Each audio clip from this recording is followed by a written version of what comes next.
Welcome to Popcorn, the pop culture show. That's right. All things pop culture. On JCTV.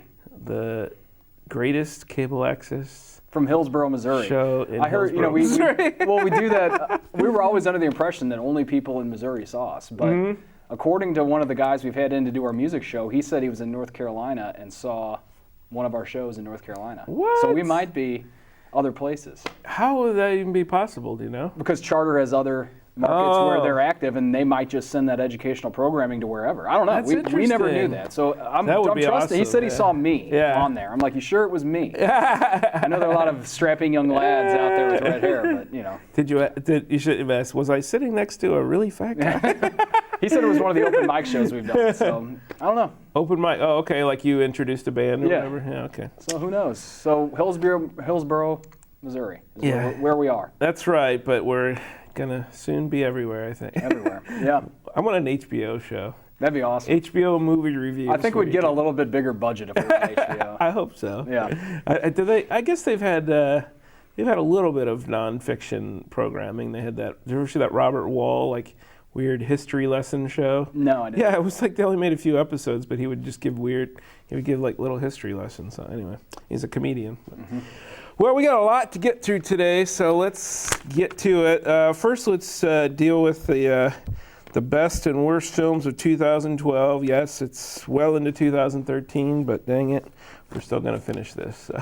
Put this to bed. So on the worst list, at the we'll do the sort of the back end of the best and worst, and then we'll continue it later with Wesley. But did you ever heard of a movie called Red Lights? Maybe. That's one where you only, through either Netflix or Redbox, that's the only place. Like maybe it came out in the theater, but if so, it was there and gone. De Niro's in it, Sigourney Weaver's in it, Cillian Murphy, and you're like, wow, there's a lot of talent here. And there is a lot of talent. It's actually kind of well shot and everything, but it's ultimately the plot is just kind of kooky. It's about these people who keep trying to debunk supernatural stuff, and so you're thinking, so it doesn't really exist. But then, of course, at the end, it does exist. You're like, the whole movie we've been told these guys are debunking all this stuff and supernatural stuff doesn't exist, and then they throw it at us. Expendables 2. Did you see that? No, I did not. You avoided that well, my son. Keep avoiding. I think maybe you and I saw Expendables 1 together, and that was where they should have stopped. It was like one of those cool concepts, like let's bring a bunch of but then you start bringing in Chuck Norris, which it looks funny in the ads and everything. And they did. That was the best line of the movie where Stallone says to the Chuck Norris character, "I heard you died. I heard you got bit by a cobra," and he's like, "Yes, but after 4 days of agonizing pain, the cobra died." Oh, yeah. So, but total crap. Stallone, please, just take a little more time, dude. Write. I know you can write, so rewrite these scripts so they're better. Dark Shadows. Never watched the TV show. Didn't really need a film adaptation. Apparently America didn't either. I don't think it did. No, I did see that the other week. It was pretty boring. Yeah. The end, there was a cool fight scene at the end, but up until then, I was actually on my iPad most of the movie, not even paying attention to it. Yeah. So. I sort of wonder if, is Tim Burton just starting to think, I can sell these movies just on the fact that I'm going to put Johnny Depp in some cool makeup? Because he did look visually interesting, and there was potential, but it's just once again, the script. You got to have a little bit more going on before the big fight scene at the end. Number 7 on the worst list, Woman in Black. This was Harry Potter trying to do something else. Stick with Harry Potter. Oh no, there is no more Harry Potter. So I don't know what that kid's gonna do because hopefully just live off his money. Yeah, just live off. I don't need to see you in any more movies. Really, it's over, dude. Daniel Radcliffe. Yeah. By the way, if you want to give me some money, I could use a couple grand. Put your kids through college. I mean, by the way, didn't he do a play too where he was naked? That's what you want to see, right? Oh, man. Harry Potter's wand. Oh, God. And then number 6 on the worst list, people that should have stopped a long time ago, although they were doing okay till about the 4th movie, Underworld Awakening. I think this is the 5th Underworld movie. The last one was a prequel of some sort. I don't remember which one, but I fell asleep during that one. I know that. Yeah. The first one was, cool, but yeah. Yeah, so I guess the only way they switched it up at all in this movie was that they brought up the idea that, suddenly humans know about vampires, at least. I'm not sure if they know about werewolves, but it didn't really. You got to do something with that. You got to make it more than just, oh, run away from the humans now. I mean, create some new interesting, I don't know, political group or task force. Like in X-Men, they do lots of intriguing things with people knowing about mutants and how it affects society, and laws are created. But same with like True Blood, how they have like the vampire council, and they're trying to like mainstream it and everything. Right, try to have at least an idea if you're going to say, oh, suddenly the world is aware of I think our society would change more than just, oh, let's hunt vampires like they're terrorists or something. Yeah. So on the bottom half of the top 10 list, or well, I guess it's the top half, Looper. Did you see Looper? I just saw it. Yeah. Pretty good. Well done. Now, when you saw it, I saw it on Blu-ray. Were there these weird like blue lights throughout half the thing? Did you notice that at all? Okay, so they were meaning to do that. I thought maybe I just got like a downgraded copy that wasn't as high quality. This is one of my new pet peeves about movies, and I tell I tell my film students, film appreciation, even though they're just taking a class because they might have some future filmmakers. I'm like, please, if you become filmmakers, do not have they're called lens flares. Yeah. And the thing is, they've been in movies in the past. It usually it's a subconscious thing. It's hardly ever happens, so you barely notice it, and they didn't take the time to get rid of it because it's just the light causes a little flare if it's not. So in like Die Hard, you can watch Die Hard, and there's one or two maybe lens flares in the whole thing. Well, when J.J. Abrams made the Star Trek thing, he had them going everywhere. Yeah. And he made it like it was his stylistic. And then he got even worse with that Super 8 movie. And once again, Brian after the movie goes, was there supposed to be blue bars of light flashing? Now it seems like there's a whole generation, I guess, influenced by J.J. Abrams, and these things are just turning up everywhere. And it's like, that's not a stylistic device. No, it's it was distracting. Glitch. Yeah, it's a distracting thing. So. Yeah, you're right. I mean, if they're maybe they do a certain shot where the sun's shining down and you see it, that can be cool. But there are like on our editing, we have a lens flare effect. I can put a lens flare in every scene if I want. I'll put one here right here. No, do that. Throughout the whole thing. But yeah, the blue. I was like, because sometimes you'll get like a copy from Netflix that's like, for rent, they kind of downgrade the quality a little bit, I think, to save money and save space, maybe. And I thought maybe that's just what it was. But then I've talked to other people. No, it's definitely it is. And I think maybe the guy who made Looper, I can't remember his name. It's Ryan something, but he's a bit of an auteur. This is only like his second movie. He made Brick, and he's definitely like a stylist. He had some good stylistic flourishes not related to that. So maybe he saw Abrams. Abrams was asked about it, like, why so many lens flares? And he was like, oh, it's sort of like it's the future. Everything's bright. I just thought it was pretty, and like, but it's again distracting more than pretty. You can make a nice composition in the thing and make it look pretty and futuristic without having weird blue lights flash. Yeah, I also wasn't a huge fan of the get up on Gordon Levitt. Yeah. It almost looked cartoonish to me. I think we're back to distracting again too. Yeah. You're just staring at his nose the whole time. Yeah, and his jaw. Yeah. Like, because I keep thinking, Yeah. I don't know. I don't really need, you can go ahead and say this guy is going to grow up to be Bruce Willis, and I'm probably not going to go, oh, well, his nose or his jaw or whatever doesn't look anything like it. That's probably, or even if I did, I'd maybe do that for the first 5 minutes, and then his acting would sell it. Like maybe some of the mannerisms that's fine, but it just is a little too wacky when you know what the guy looks like to have all that going on. So, did you ever see The Hobbit, An Unexpected Journey? I did. Number 9 on my list, on my best list. Did you like it? I loved it. Yeah. I really liked the 48 frames a second. I know some people maybe didn't. I mean, it almost kind of had that BBC feel to it at times. And what is that? Like it's a certain glossiness or something? Well, it's just, I guess in most films, I mean, there are all kinds of different formats, but in most films, every second of film you watch, there are 24 frames of still images in it. This one had 48, so it's double the amount. So like, when he, is like just taking something out of the drawer, it just looks more fluid. It almost looked like there were motion effects to it that kind of sped up. That's what it looks like. Some of the scenes, but really it's just there are more images that you're viewing per second. Well, I'm glad you explained that to people what the thing meant. Well, what I was really asking is, what does the BBC look mean? Does it mean that kind of? I think they just shoot on a different type of high def or something. Yeah, or a different type of film maybe. Okay. To me, it almost looks like I don't know, more real. Maybe. I don't know. It's hard to explain. Hyper real or something. Yeah. I will say this. Yeah, I like the vividness of the picture. I think that is what it adds to it. Like you see backgrounds and stuff more. The only thing when it does look like things are kind of it feels like the characters look a little jerky when they're moving. I guess that's the sped up appeal, because I guess I'm seeing more than I used to see. Right. That distracted me a little, but I got used to it. And like Peter Jackson's basically said that, like, you will get used to it if you watch it long enough. So, yeah, I'm sure the first time they did Technicolor, people probably hated it. Like, what the hell? Yeah. But, you know. What's all this color in my face? Yeah. So yeah, and once I was, I was kind of prepared to hate this. Just like, did we really need 3 more movies? But now I'm like, I'm totally into it again. What the hell? He's just so good at this kind of stuff, this fantasy, escapist stuff. So, Silver Linings Playbook was my number 8 best movie of the year. Did you ever check that out? I have not seen it yet. Nope. Good DVD rental in your future. Just a really good comedy and an adult comedy. And they say it's an underdog for the Oscars. By now, we'll know that actually, in fact, Lincoln won. No, I think, Lincoln or Argo. It's going to be one of those two, probably. Django Unchained. Yep.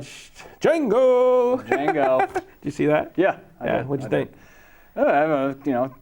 Typical Tarantino. Typical. A lot of violence. Yeah. A lot of. The old ultra violence. Yeah, I mean, too much violence at times, I guess, but that's his thing. I mean, some of those scenes at the end of the house where, it was just like almost. It was ridiculous how much blood there was, you know? It was a little, this is like every 2 or 3 years I see a movie with my dad in the theater. Maybe it's up to once a year now, but he had said he wanted to see Django. I was like, really? You want to see Django? Okay. This is a Tarantino film. There's probably going to be long stretches of dialogue. But yeah, it wasn't the dialogue. I thought it was the blood that he thought, and he wasn't grossed out. It just starts to look a little goofy that there's a body laying on the floor, and every time a bullet hits it, blood is shooting out. The body's already dead. I don't even think the blood moves that more once you're already dead, I think. So I just like, why? And I guess that's just the thing he's seen in other Grindhouse movies or whatever, so he's got to put it in his. I don't remember that being, was that in, I don't think they had that in Glorious Bastards. I don't think they had a lot of geysers of blood. Not to the extent in Django, I don't think. Yeah. Of course, Kill Bill 1 was the ultimate, just like fountains of blood. But. So, and finally, for now, we'll continue this later, but number 6 on my list is Lincoln, and I just think that's your historical biography there. You can't really, it could have been boring, it could have been schmaltzy, Spielberg could have put all this schmaltz on it, but Spoiler alert. Lincoln dies at the end. I have not gotten a chance to look this up, but I heard through word of mouth that like the Los Angeles Lakers went to see Lincoln as a group, and then they were like shocked at the end that Lincoln died. That can't be true. No. Otherwise, our educational system is truly failed. Yeah, we're screwed. Those guys at least went through high school, okay? Yeah, that sounds like an Onion headline. Yeah, maybe it was. I'd have to go Google that or something. Even if it's not true, it's hilarious. Yeah. So. Well, apparently, this is, again, you just don't know if this is urban legend or whatever. Supposedly, people were Googling or wondering if Lincoln really fought vampires. After that, and by the way, Gary gives the alternate. He actually really liked Lincoln too, and I can't remember if it made his best list, but he definitely put Abraham Lincoln Vampire Hunter on his best list. He thought that was, So it was big year for Lincoln, and good job, Spielberg. I didn't think he had it in you anymore. Daniel Day-Lewis doing his awesome job. I think they say he might win his 3rd Oscar. This would be like the only time in history somebody's won a 3rd Best Acting Oscar, really? I think. So, yeah. I thought maybe Tom Hanks had done it, but I guess it's just 2 for Forrest Gump and maybe Philadelphia. So. Is that it? Mm-hmm. Yeah. I know he won Forrest Gump. So, anything else? Did you have any other Oscar predictions or any report on the Grammys that you wanted to? I thought it was not the best Grammy show, but they had a couple of good moments. Jack White was on it, and I was in and out during that. Yeah, I was just in and out. Taylor Swift, Oh yeah, she's awesome. And then she made fun of her boyfriend. I don't know if you heard about that. No. Yeah, there's a part in this song she sings where it's like he called me up the other night and says, "I still love you," and she did it in a British accent. Oh yeah. She just broke up with that One Direction Tool a month before the Grammys. So yeah. That's what passes for controversy on. And then you got LL Cool J reading off tweets that are like, hey, I really like Jennifer Lopez. Or something. He's like, yeah, me too. I'm like, is that what we're doing with Twitter? We're just reading random. Yeah, that's a waste of time. Give me something that's a little. Unless they're brilliant, funny. So. Well, I was hoping that Die Hard maybe came out earlier because I think that could have some. Die Hard 5 could have some consideration this year. Oh yeah, I forgot. We got Die Hard. Yeah. We got more show here, people. Yeah. Die Hard 5. Oh yeah, well that definitely will. Best. Good day to Die Hard. Good day to Die Hard. Well, I was trying to come up with phrases one night at bowling, like what's the next movie going to be called? Yeah. They're already doing it too. Really? I think they've already given the go ahead. Well, it was number one. It only made like 20 million though. Is that really enough? But yeah, it's anyway. So here's one of the dumb ones I came up with. If I die hard before I wake. You can use this, Hollywood. You don't have to pay me anything, but only the good die hard. Yeah. Boom. Might have to pay somebody for that. I don't know if anyway. So how about it's a good day to Die Hard. You know, everyone always long and hard. It's long and hard, so maybe we could find some kind of, a long journey to die hard. A long day's journey into dying. Yeah. Oh, and then you never heard it? There was a movie. I was doing a movie title. It was what was it? To Live and Die Hard in L.A. There's a movie called To Live and Die in L.A. Yeah. Nice. So John McClane is not in L.A. and he's not in. New York, or I guess he was taking care of those New York scumbags where he had to come to California in the first Die Hard movie, and I guess I can't remember the second one. I think he was in New York. So anyway, he's moved around. This is the first movie though where we're overseas. We're in Russia, Mother Russia. Yeah, they had Yippee-ki-yay, Mother Russia. Yeah. Woo! So the plot here, we got. Johnny McClane going to rescue Jackie McClane, which I guess they're saying now his actual name is John, but some people named John, they call him Jack. Have you ever heard that before? Oh, no, I didn't. Yeah, I had a Shakespeare teacher, and his name was John Brown, but everybody called him Jack. Okay. So never knew that. But anyway, so I kind of wonder if maybe they were going, this is getting old. Maybe this is going to be our next Die Hard guy. Maybe we'll make him. Yeah. Or maybe he'll want too much money for the next movie, so we'll send this guy in to do it. But old Jackie boy is some kind of CIA guy, secret dude, and he's pressed into service to, get this, kill somebody. Yeah. So he can get thrown into prison just so that he can say he'll provide evidence in a trial and he'll get imprisoned, or they'll bring him to trial with another guy who they know, CIA or somebody knows this other guy's life's in jeopardy, so they want him to kind of go in as a protection thing. I don't know. So yeah, it was kind of convoluted. Yeah, and then John just shows up like, oh look, I'm gonna say hi to my son before he goes into the trial. I don't know what he thought he was gonna do. And I think he doesn't know his son's in the CIA, or he doesn't. I think he thinks his son's really in trouble, so he comes over to try to help him, but he ends up just getting in the way and screwing everything up. You're right. If he had never showed up, this might have all gone. Might have been a perfect CIA op, but he delays his son long enough, and then they catch up with him. Of course, I don't know. I don't want to blow the big revelation at the end, but things are not all what they seem. They're so not. Perhaps it's good that. But I guess I just feel like that initial dialogue between father and son, that was really important. That they tried to establish the idea that they didn't get along in the past. There was some kind of, and I guess knowing how John is, he's divorced now apparently.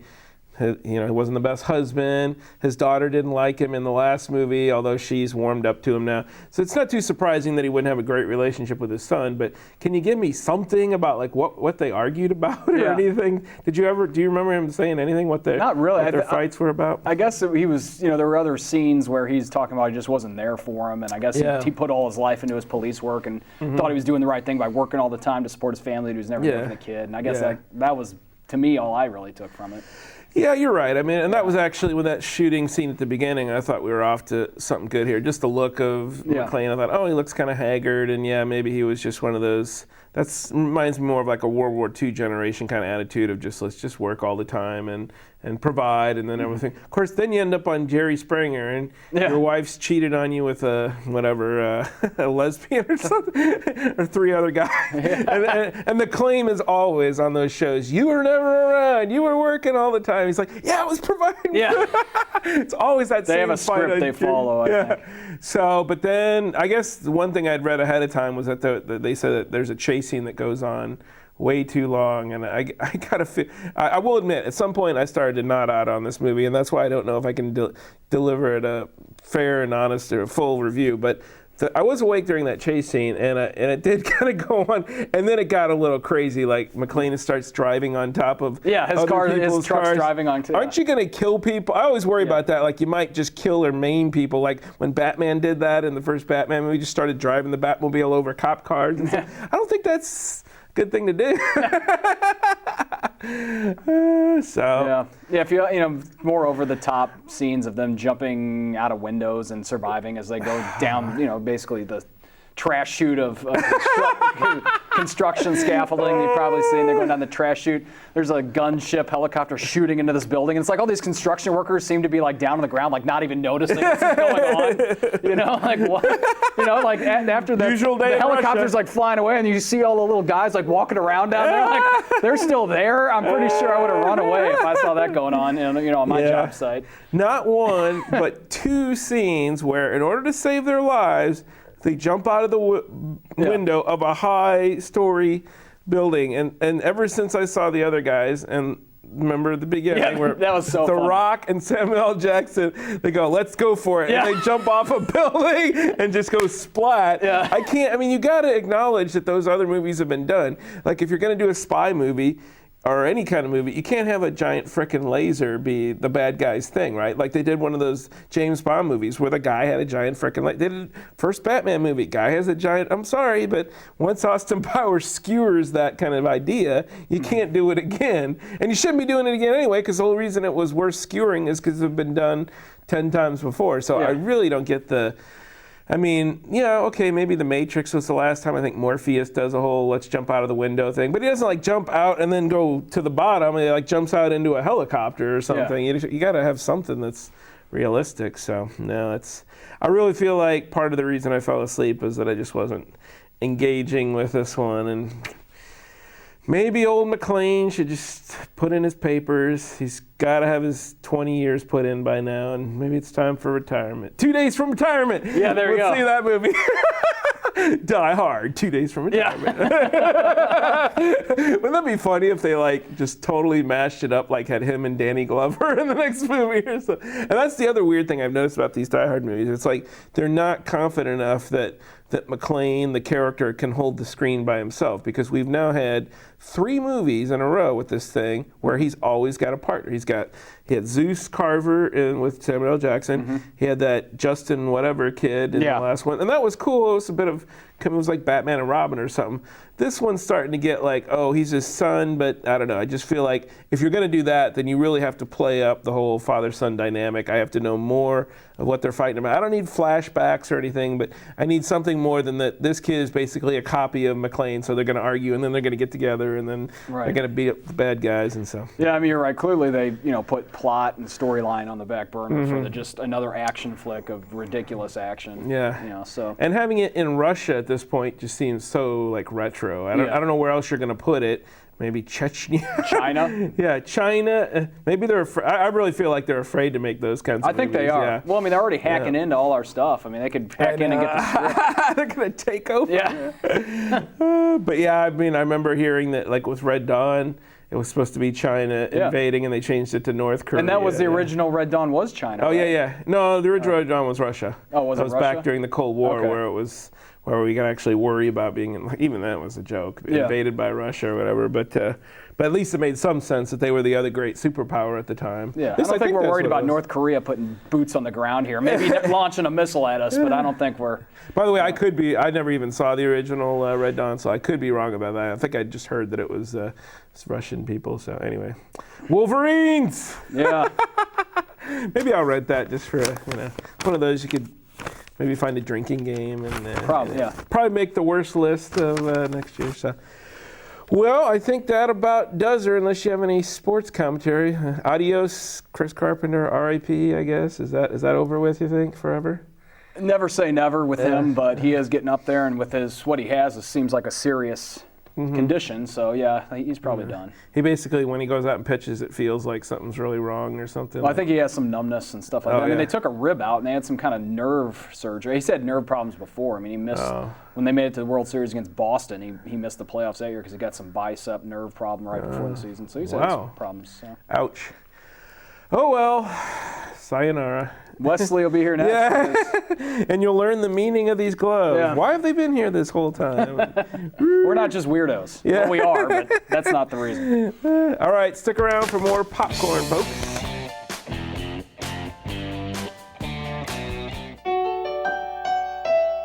I will discover my future by exceeding my academic expectations.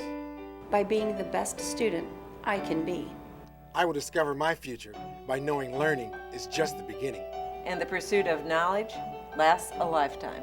I will discover my future by being the first in my family to go to college. By trying new things. By living my dreams. I will discover my future at Jefferson College.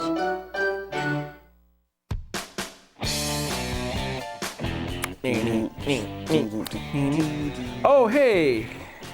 Welcome back to the show that's called Popcorn, although there is no popcorn today. There's a void where we normally, and Wesley is curiously dressed as a doctor type, or maybe one of those serial killers who just doesn't want to get anything on him. Yeah, I don't know, Dexter, I can't remember what he wears when I think he puts on more like a butcher's outfit so you can cover everything. So. Anyway, it's a good look. Thank you. The post office, they're selling post office attire now. So I think doctor should be the next thing. I think so. Just dress up like doctors in everyday life. Research chemist. So we're going to look at a movie called Killing Zoe. And spoiler alert, Zoe never actually dies, but... well, yeah, not maybe, not in the movie, right? Yeah. Well, you'll have to see that for yourself to think how long her future is going to be. But we'll review the movie in a minute. It's a great movie from, I think, 1994. I think so. And Tarantino's got his hand in it, so it's, I mean, that's not always a guarantee of genius, but it's pretty genius in this case. Roger Avery's the director. Oh, yeah, it was Lawrence Bender? Yep, No, he's producer on it. And then the best part, in my opinion, is the music, which is Tom and Dandy. Great. Oh, yeah. Tom and Dandy does all the music for this movie. Yeah, which is like Tom and Andy run together. Is there actually two guys named Tom and Andy? I don't know. I think there might be. Might be, yeah. All right, well, we're going to continue the old top 10 best and worst films of 2012. Sorry we're getting to this so late. We're like the last people to have our movie list, but this is the first episode of Popcorn we've done. Yeah. So, number 5 on the, let's do the worst first. Worst first. Wrong Turn. It's funny, at 5 comes a movie called Wrong Turn 5, and the subtitle is Bloodlines. How many wrong turns does it take? There's 5. And it makes, so... Must be pre-GPS. Did you ever see the original Wrong Turn? I saw the very first one. It's good, and you should just stop there. It's one of those where, they totally, Highlander. They should have just made the first Highlander and said, call it a day, never make another. So get this. The first, I think, 3 movies of Wrong Turn were both kind of going in that, they were following the same timeline. So right after, but you thought, didn't they all die in the first one? But somehow, I don't know, 1 or 2 survived maybe, and they kept tormenting teenagers like they do. So, but get this, with number 4, they did a prequel, which means, let's see these demented hillbillies before they got in their little cabin in the woods or whatnot. So, and then you're like, okay, that was fun, now let's go back to, but no, then number 5 is they're still in prequel mode. The genius part now is that they're never going to die because they don't want those they want to keep using those characters. So you're watching in the original movies, they look like they died or got maimed. They're not even getting. They're barely getting flesh wounds anymore. It's like they got to stay healthy for the next 10 wrong turns. So, stupid. If you're not going to give the teenagers a chance against the demented hillbillies, I'm not interested anymore. Yeah, really. Then number 4 was Total Recall, which was totally unnecessary. Totally missed it. Yeah, you definitely should have. Did you? And I know you read the short story John Carter, or did you read a novel length thing? I read part of it and I was intrigued. Okay. Probably should stop there. Probably should just read the book on that one and skip. There's a lot of them, by the way. Skip the crappy adaptation by Disney, and that's my number 3 worst film of the year. That's William S. Burroughs' novels. Yep. Yeah. Yep. Very interesting guys. The guy who wrote Tarzan and stuff too. Yep. Mm. Number 2 was Piranha 3 Double D. Okay, saw it. folks. These top 2 movies, you're going to be like, yes, this says something about Boehme's character that he even rented these movies, but yes. Something had to go in the worst. Yeah, I guess that's, I mean, I rented it thinking, oh, the first Piranha actually was kind of a fun little goofy horror, almost not quite parody, but sort of goofing around with it a little bit. It had teeth. Yeah, it had teeth. Yeah. A horror movie with teeth. You gotta love that. And it's just, yeah, they didn't take themselves too serious. And this one, they tried to put David Hasselhoff in it, so you're supposed to be going, really? Oh, it's funny that David Hasselhoff's gonna get killed by piranhas, but in the whole Baywatch thing, but no, they didn't pull it off. See, you actually still have to write a good script to make that work. Then finally, another entry in the It's Barely a Movie, who is in charge of releasing things on Redbox or in video stores, because Zombies versus Strippers should never have been even made, but then it definitely shouldn't have been released. Somebody should have watched it and gone, oh, this isn't really a movie. And I don't know if you've ever rented, well, you probably watched stuff on Netflix before, where it looks so cheap. You're like, why is this even released? You know, who thinks this is worthy of a release? There should be some panel that just some movies you got to cut them off and go, no, that's not really a movie. Yeah, save face. So I think you'll have you saw a couple of these, so or at least this is the top 10 or top 5 of continuing my top 10 best list. So we got The Watch. Did you ever see The Watch? Never saw that one. So he didn't see any. No, I'm just kidding. So that was about aliens in the hood. Well, aliens in a neighborhood. And it was just a fun little comedy with Ben Stiller and Vince Vaughn. Detachment. Now this one he could talk about. Awesome. Anxiety. Giving up, not giving up, giving up, not giving up. All related to the profession of teaching. Teaching in high schools. Yeah. Inner or just big public school. Yeah, I don't really get it. It was interesting because you would think it would be an inner city kind of thing, but I think part of what the movie's kind of trying to show is that these conditions that we normally might have associated with just inner city schools could be spreading to a lot of schools, and just almost just a pervasive kind of attitude of no respect for learning, and to me the telling part of the movie was just when they had the whole teacher's night or parent-teacher night and no parents showed up, that if the movie was pointing to any problems, they weren't pointing to the problems of the teachers, they were pointing to the problem of parents not being engaged or something like that. Or even it didn't seem like it had any type of student involvement. Like what were the students really getting, what was the demonstration of students showing any ability?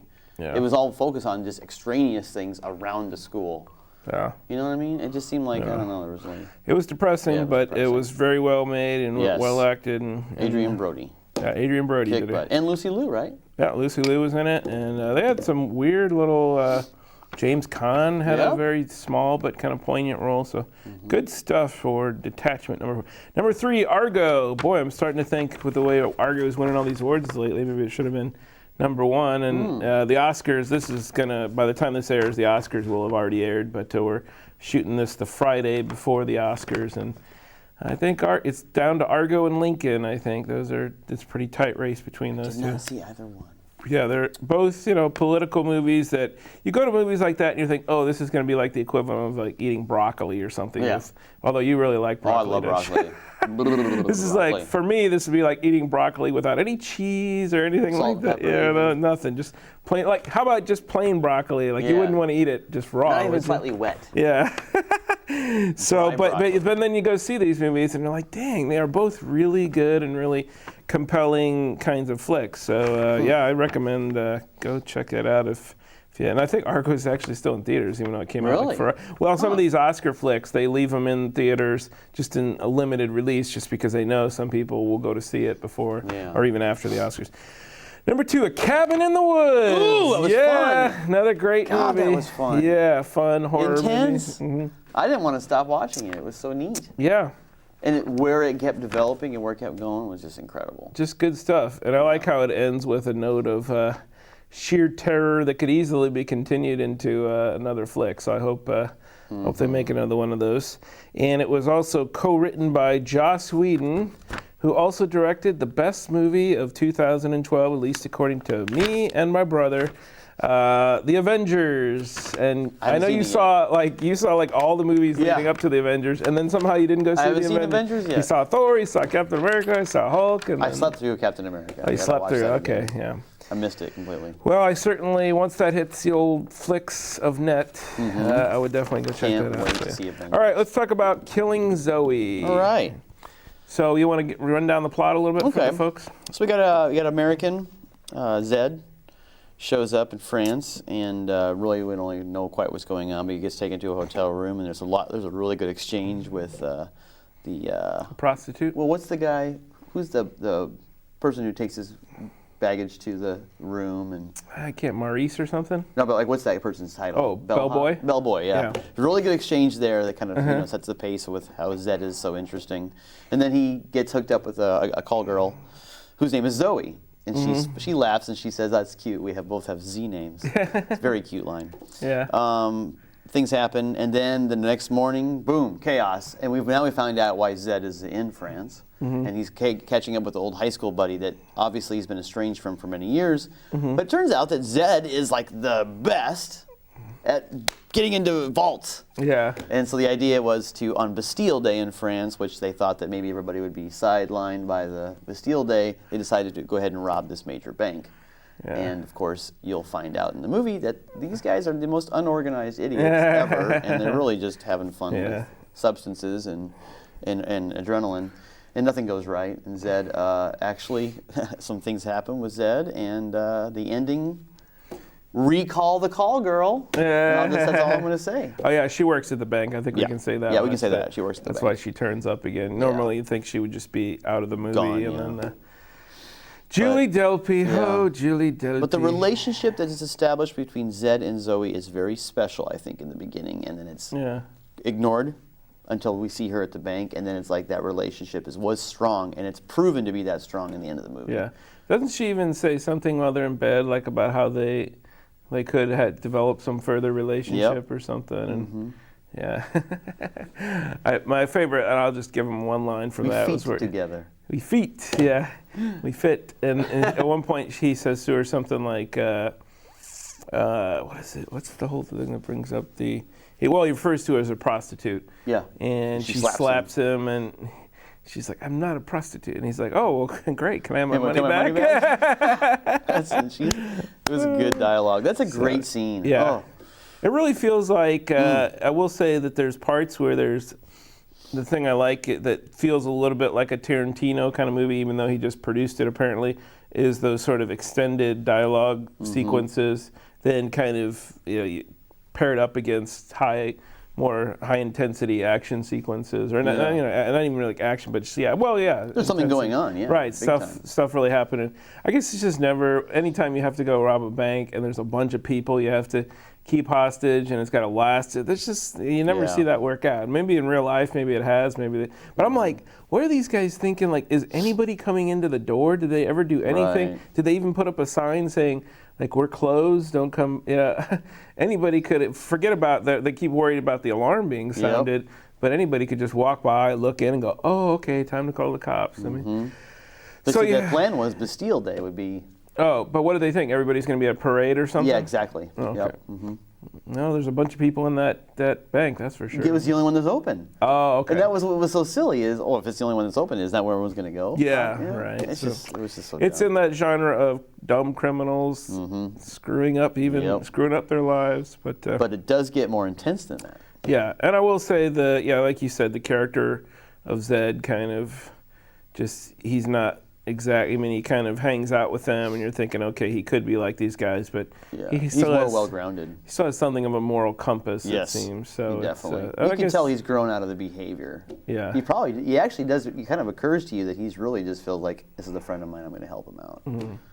And there's a good villain in this thing too, a fairly normal guy. And there's also one thing you might look for that you might not catch, I don't think I necessarily caught it on the first viewing, is this idea of when he's with the prostitute, they cut back and forth between them having sex and showing scenes from Nosferatu. So the whole, just pay attention to the ideas referred to in the movie, anything related to blood or are sort of preying on somebody. That's kind of a theme that's developed. Vampirism. And once again, we're not going to give it away, but it kind of goes back to that idea that even though Zoe doesn't get killed, is she in jeopardy at the end? So you'll see what we meant. Yeah. It's very symbolic. Yeah, good stuff. Especially for the time it was made, and I think that's kind of why whoever Avery came up with this idea. And like Tarantino, he's not afraid to have extended sequences where characters are talking in another language, or talking in French. Yep, and there's always subtitles. And there's obviously subtitles, but good mix of French and at least one American actor. I don't know if there was any more in there, if the rest of them were French. But there was one American actor. Who? I'm an American. Oh yeah, that's right. Yeah, that guy wasn't too good of an actor, but he did have a good line where he says, "I'm an American." Yeah, you all be speaking German if it wasn't for us. It's like, okay, the old ugly American. And I'm sorry. Well, this is before Toby Keith, so couldn't play that. We'll put a boot in your ass. Let's see, America. Sean Hannity plays that before every show. I'm like, you're gonna stick with that forever? That we put a boot in your? That's the American way. Like the minute we meet you, it's like boom. Who are you?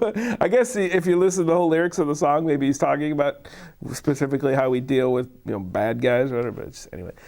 Well, folks, so go check out Killing Zoe, and I gave you 5 other video recommendations, download recommendations, if you want to check out some of those. I really feel like it's interesting, though, that this movie like Avengers is just, those superhero movies, I don't think they'll ever get recognized by the Academy, and yet there's a lot of art and good characters, but is it just simply that it's based on comic books that it can't ever get nominated, that we can only nominate it for special effects or something, that we can't say the Avengers is a top, one of the greatest films of the year or something? I mean, even if Transformers ever get into that category? No, Transformers have, and Lord of the Rings only got it when the 3rd movie came out, which I thought the 3rd might have been the weakest one. I mean, it was still pretty good, but I think finally they grudgingly nominated that one for, I think it got a Best Picture nomination. I can't remember if it won or not. But Avatar got crazy. Did Avatar? Yeah, you're right. So I don't know why. Yeah, I don't know. That's interesting. That's an interesting cross or breakthrough there. Well, how did Superman do in the past? Superman? The originals, 1, 2, Yeah, 3. I can't really remember that. But well, the one thing with Avatar though is that if you got a name like Cameron attached to it, he did Titanic, so it's true. I think sometimes it has to do with cash. But then again, Jon Favreau's directing the Iron Man movies. Joss Whedon isn't really a big name yet, but they've had some big names on. Favreau's at Very Bad Things. I can't remember if he did that or not. He might have. The one, was that he was in it, I think. Yeah, he's in it. I think Peter Berg directed it. Oh, that movie was nightmarish. Yeah, weird. All right, folks, we'll stick around because coming up, Matt's going to be back, and we are going to look at a little movie called Mandarin Mystery. Does it take place in China? No. Oh. Come on back, folks.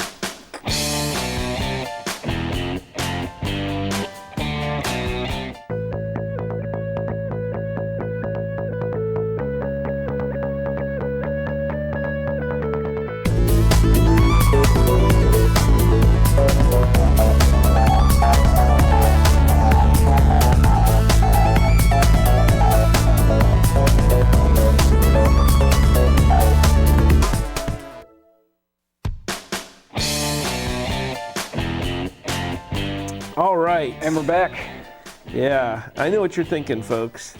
Sure, I've seen the murder movies or the mystery movies about money, diamonds, all that kind of stuff, but gold bars, and even like Killing Zoe, they got gold bars. But what about the great stamp heists? Surely there've been some.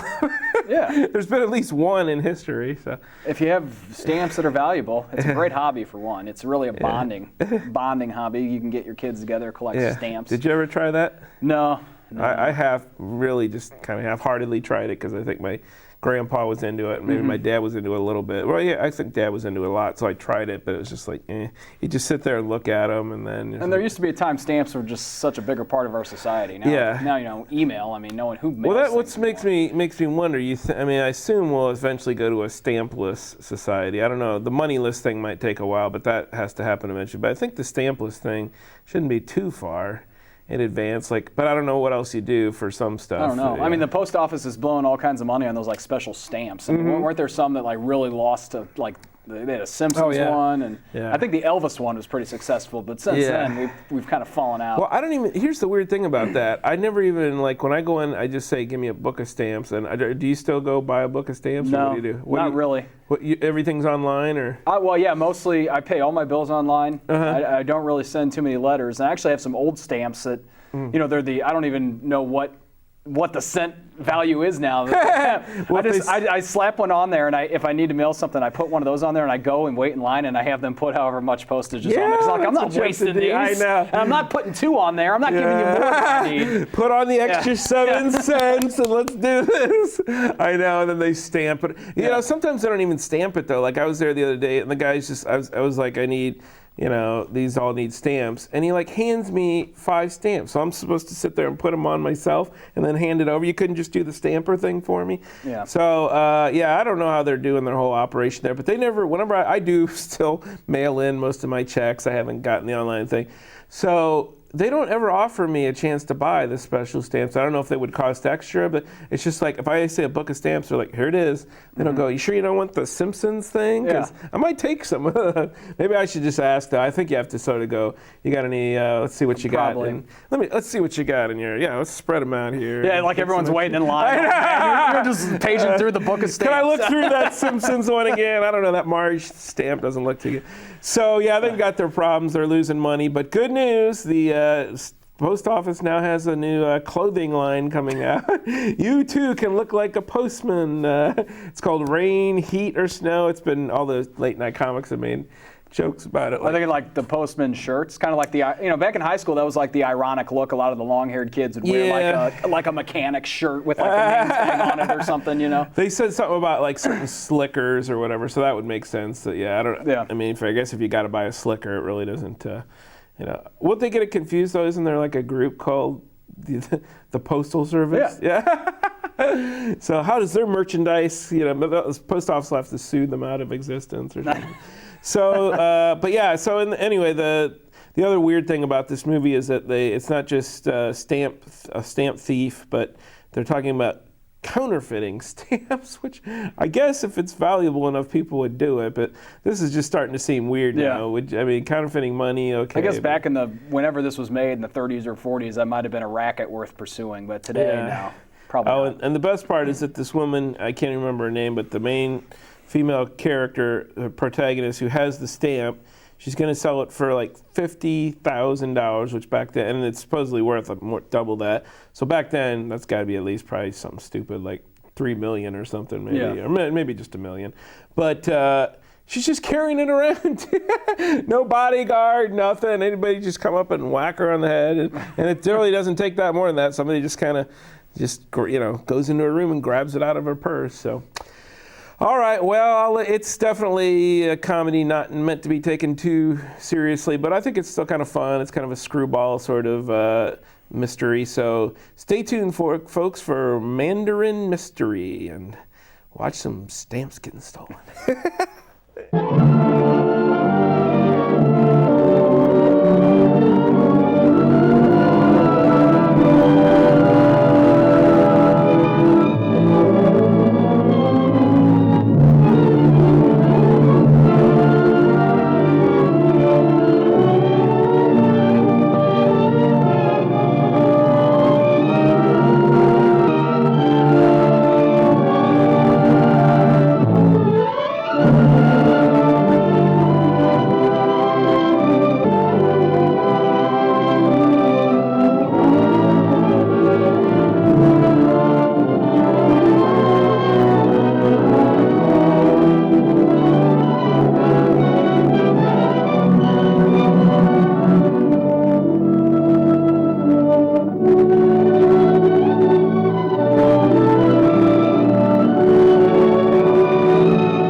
we find Josephine Temple?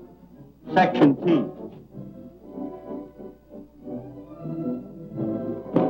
Guns bags in order. Aren't you slipping something past me? Well, I know you needn't declare on our treasure. But you might give a poor collector one look at the Mandarin. Of course, so long as you're so curious. Are you Miss Temple? Yes, We've been sent here to escort you to the hotel. by Dr. Kirk? At his request. Thanks. Makes me feel quite important. Somebody's going to pay a lot of money for this. Real money, I hope. Don't worry. We'll get our bit just the same. On the income tax. I'm from Rowan and Company. If you would allow us to represent you, we could negotiate a sale on the Chinese Mandarin. But I've made arrangements to sell it to Dr. Kirk. Don't accept his offer. It's not enough. For the poor but honest Temples, I assure you it's a fortune. But we could get you much more. I'll keep your card. If the sale should fall through, I'll notify you. Thank you. I hope we'll hear from you. I'm from the Record. How about a picture? Can we have a picture, Miss Temple? Well, it's very flattering, but I'm not important enough to... Thanks, Miss Temple. Oh, pardon me. Is that Mary Townsend? No, sir, that's Miss Temple. Miss Townsend left the ship at Panama. Well, that sort of leaves me holding the bag. I mean the bouquet. Hey, Porter. Want these for your girl?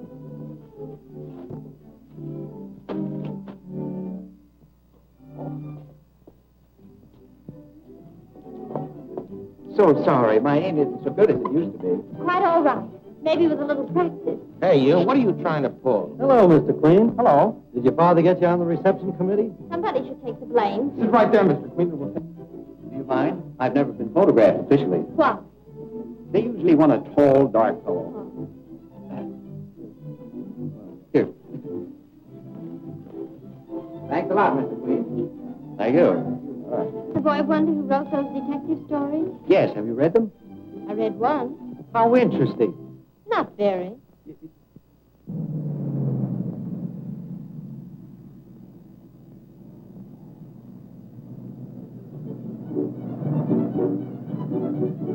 Thank you, boys. I'll carry on. You always do. Would you rather have me opposite or next to you at dinner? I won't need Pussing at dinner.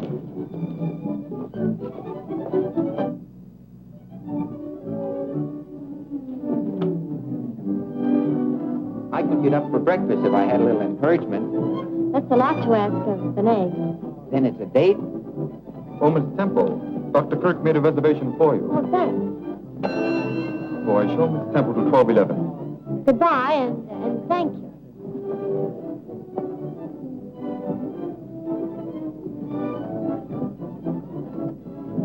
Well, please.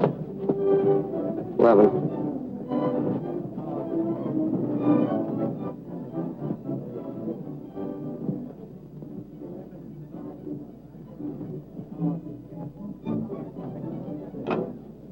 Please ring Dr. Kirk's penthouse and tell him Miss Temple has arrived.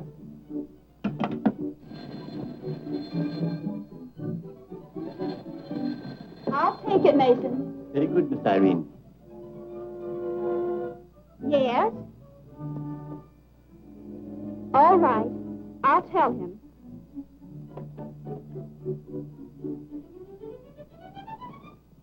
Somebody must have talked. All this publicity may spoil the deal. I hope it does. You shouldn't. This will mean a lot to you and Irene. Yes, a lot of grief. The Chinese Mandarin is worth twice what I'm paying for it. Well, Miss Temple's here. You better tell her that.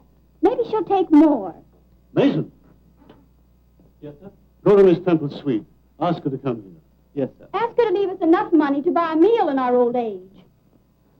Why can't I convince you that this is a better investment than stocks and bonds? Someday you'll thank me. We'll thank you right now if you'll give us a decent allowance. I'm protecting you from your own extravagance and from fortune hunters.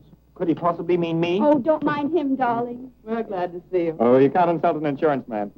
Or get rid of him either. Certainly not when I'm working on my best prospect. You haven't got anything better to do at the moment. Let's get married, huh? Donald, You want to take a chance? do I? Planning to live on Irene's money, I presume. Wrong again. I'm about to close a deal that will net me $10,000. Donald, where could you get that much money? He hasn't got 10,000 yet. I'll get it. All I have to do is say the word. I suppose you'll try to prevent Irene marrying him now. I will prevent it. As long as I'm her guardian, she'll do as I say. Then I'll run away. You won't have to. I'm going to court and demand that Uncle Alec's guardianship be set aside. That's ridiculous. As long as I can prove that I'm investing your estate legitimately, and I can, the courts will not interfere with my trusteeship. We'll see about that. I'll find a way.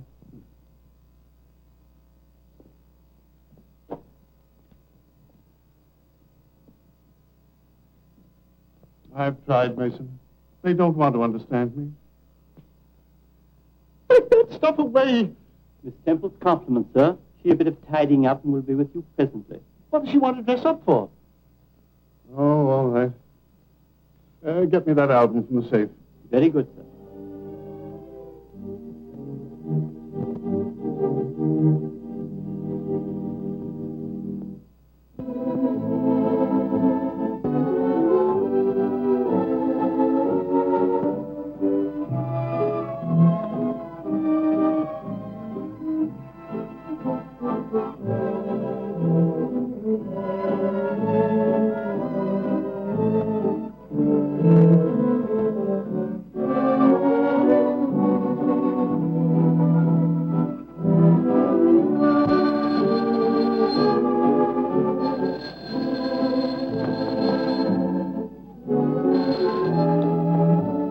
Yes?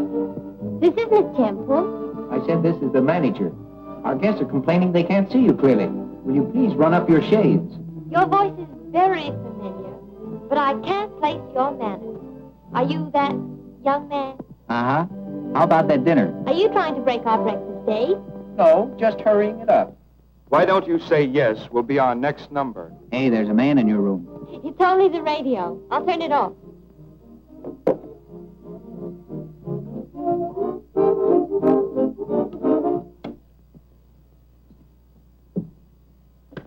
Hello? Oh, I was just ready to drown myself. Then I'll hang up so you can get on with it. Oh, on second thought, I can't. I'm my father's only son. How does he feel about that? I'll let him speak for himself. Meet the governor. Miss Temple, Inspector Queen. Pleased to meet you, Miss Temple. How do you do, Inspector? I've heard a lot about you. Lies, my dear lady, all lies. She has a nice voice. Say, what am I getting, an audition? No, don't get nervous. This is only an invitation to breakfast. I can't go. I've lost my gloves. I'll find them for you. That should keep you busy until morning. Goodbye. Oh, toodaloo.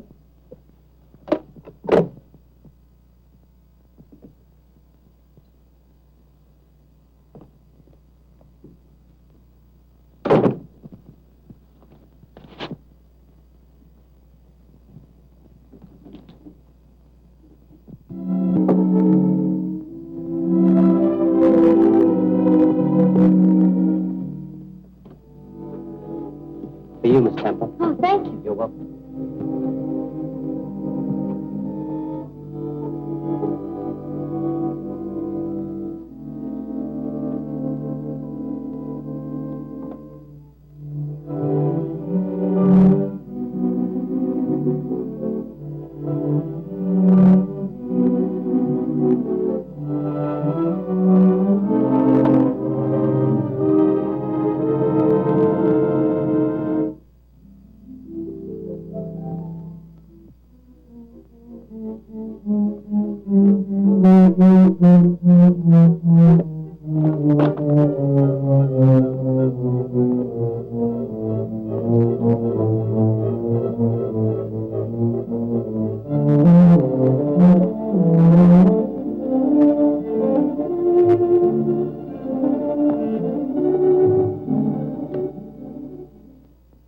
I want the manager.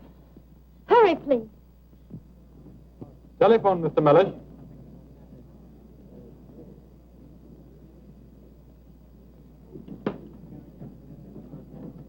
Yes? Yes, this is the manager. Impossible. Nobody commits robbery in my hotel. They do? I'll be right up. Get the police. Send them up to 1211. I told you I wouldn't be long. It's been worth waiting for. Like it? Mm-hmm.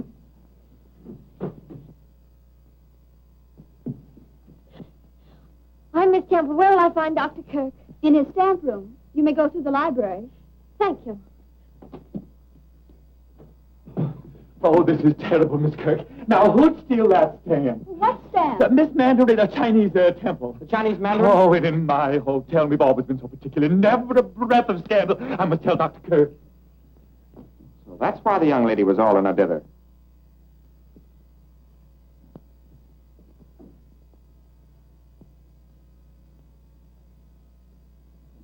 I beg your pardon. I'm Inspector Queen. Where's Dr. Kirk? In his stamp room, I think. I'd rather you didn't leave just yet. Well, I'm Martha Kirk. Well, that's just fine, but everyone stays here until I'm through. Oh, really?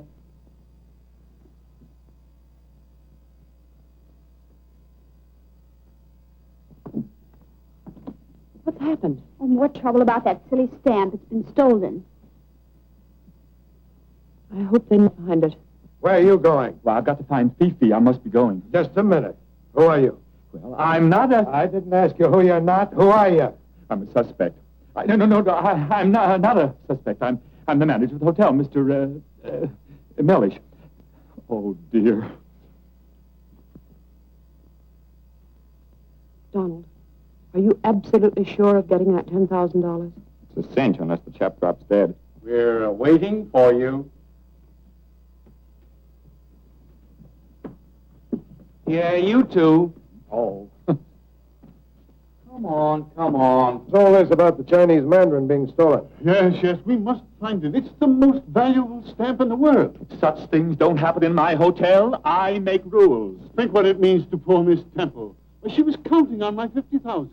50,000? Not a cent. Not if she sues me for 100,000. Perhaps she will. Maybe she changed her mind about letting my uncle have it at such a bargain. Where is she? Where is Miss Temple? I thought she was with you. I told her to go through the library. I haven't seen her.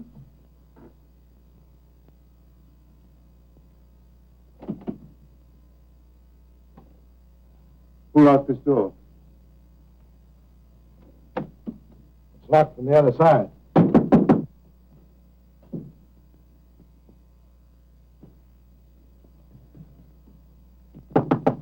Open the door.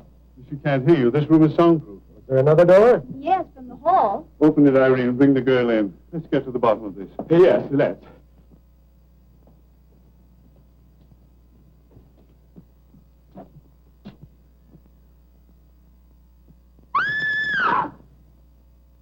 Inspector Queen, come at once.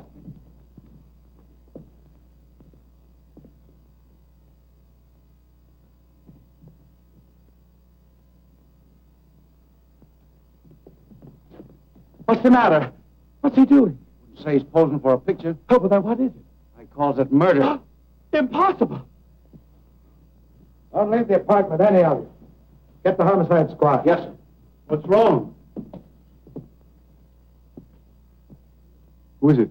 That's what I was about to ask you. How did he get in here? Don't you know?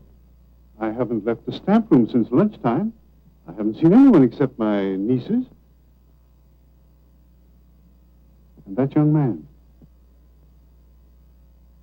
Friend of yours? I never saw him before. Killer must have used the hall door to get away. I suppose so. Why is his coat on backwards? That's what I want to find out. Wait a minute. The Mandarin on the stamp. His clothes were on backwards. That's why the issue was suppressed. The stamp's at the bottom of this. Where's that girl, anyway? Maybe she went back to her room. Send for the boys and the policewoman. You better put him to bed. Not in my hotel. I'll have to ask you to leave, Doctor. Lock the door and don't let anyone in here till the boys show up. Yes, sir. There's something mysterious going on here. That man is dead. Don't jump at conclusions. I can't keep catching you. I got work to do. It's about time you showed up. How did you get in here? I came in with the other essentials. What? The baggage. I never call a trunk a trunk. Once I called a grip a bag, but I never miss calling a date a date. How much would you take to go away? And forget you? I used to get a dime from my sister to go away, but I charge more for forgetting, because it's harder to do. Here, what do I get for these? What do you want? I'll settle for a dinner. All right. If you'll take me to Rowan and Company first. It's a deal.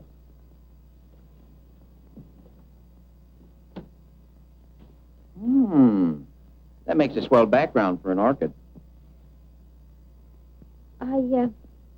I never wear them except for breakfast.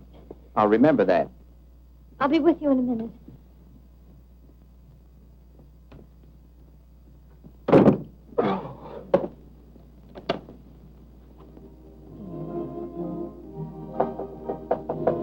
Come in. Hi, Dad. You always chase every girl I like. What are you doing here? Waiting for Miss Temple. Where is she? No fair cutting in. I saw her first. I haven't got any time for your nonsense now. That goes next door. Father, is that nice? What? Peeking into a lady's bathroom.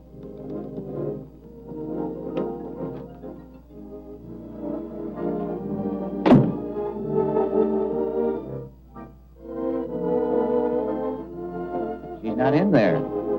How do you know? You're not blushing. And I'm not kidding. Then what's all the shooting for? That's what I'm going to find out. It's been a murder. Ouch. What? I came over here to look for a stamp and find a 14-carat homicide. Don't ask me to help. I don't want to make history. I just want to make love. I'm not asking you. This is a man-sized job, a policeman. Ah, then you don't need brains. Oh, go take a bath. Pop, you got something there. You can come out now. He's gone.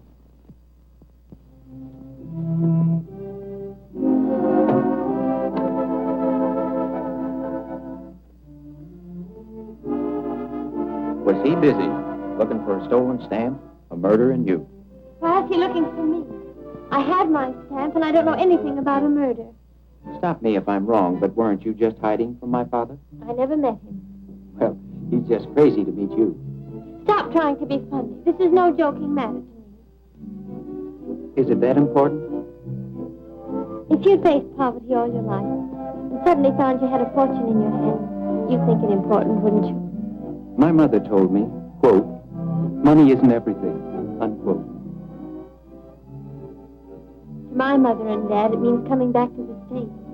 Home, peace, and security for the rest of their lives. And it all depends on one little stamp.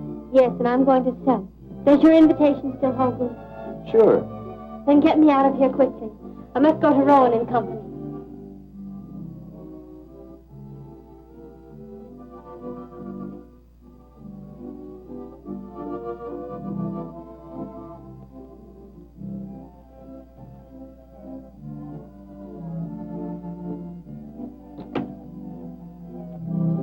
I bet you could use a little help. Would you? Lady, you have big blue eyes and soft brown hair. In other words, you're my client. That's my call to arms. I'll run up to Kirk's, look around, and bingo, solve the mystery. As easy as that? Easier for you.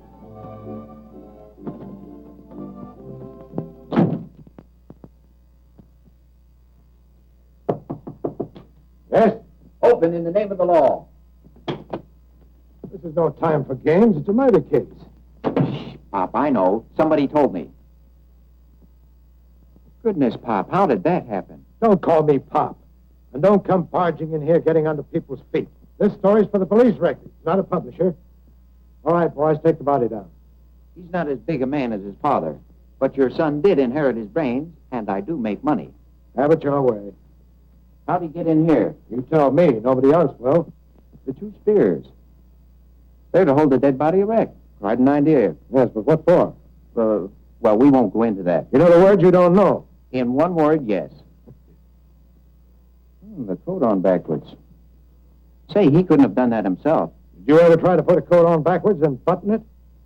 That backwards business means something. Now it comes out. The killer was trying to give the impression of great strength. Show he handles a heavy body, easily undressing it, then dressing it backwards. A woman might have done that, thinking we wouldn't believe she had strength enough to do it. Oh, no. Oh, yes. That's why I'm going to chat with your Miss Temple. Just wasting your time. Yeah, it's so simple it is a waste of time. Fellow trails the girl here, snatches the stamp, and she bumps him off to get it back again. Too easy, Dad. This is a hard one. Oh, you want to make a mystery of it. You can't eat that. Might be evidence. Quite so. Not a fingerprint. Smooth job. Must have worn gloves. It's the craziest case I ever saw. Anything more, Inspector? No, I'll let you know if anything turns up. All right.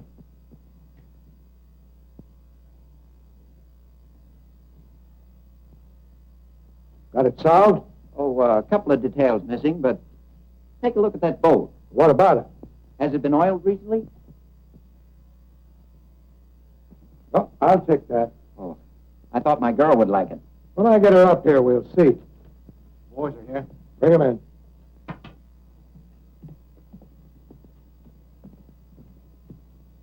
You always send them orchids, don't you, son? The first time you guess right, I'll have Winchell send an orchid to you for the best news item of the week. Say, did anybody hear the shot? Not a soul.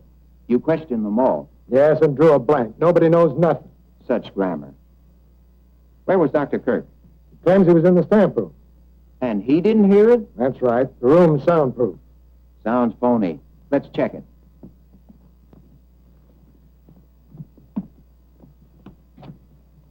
Guppy, how are your lungs? All right. How are yours? No, we want you to yell. Oh, gee, Chief, I'm kind of bashful when it comes to showing off. Well, you just pretend you're asking me for that promotion and you'll feel natural.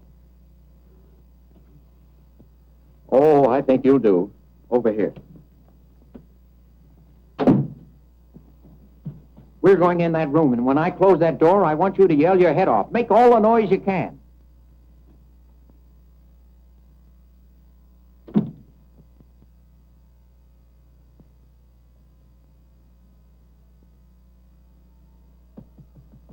Oh! Oh!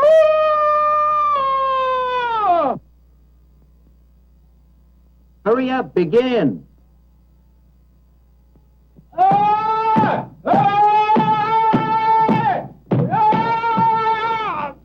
Leave me alone. I'm working. I don't think he's even trying. When are you going to begin? Begin? I yelled my head off. What do you think I am, a siren? Oh, I hope you're satisfied Dr. Kirk couldn't have heard the shot.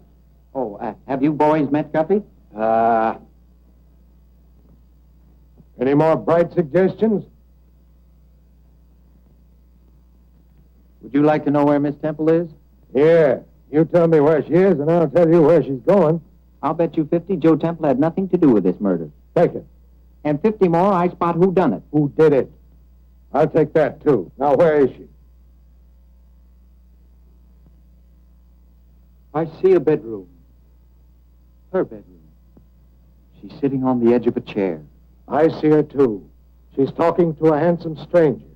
And he's telling her she's about to meet a dear old inspector. Guppy!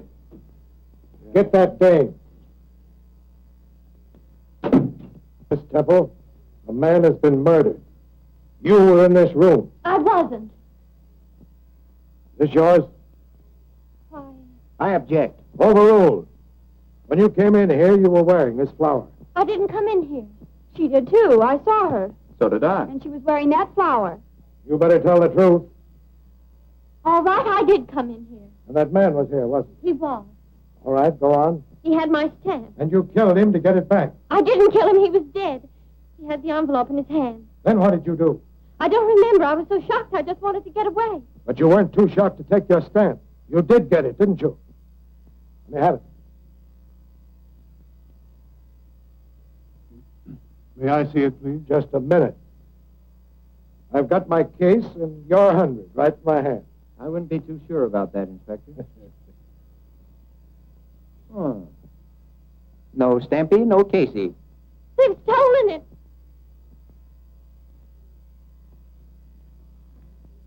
Mr. Trent, you knew the murdered man. You owed him money. Who says so? This says so.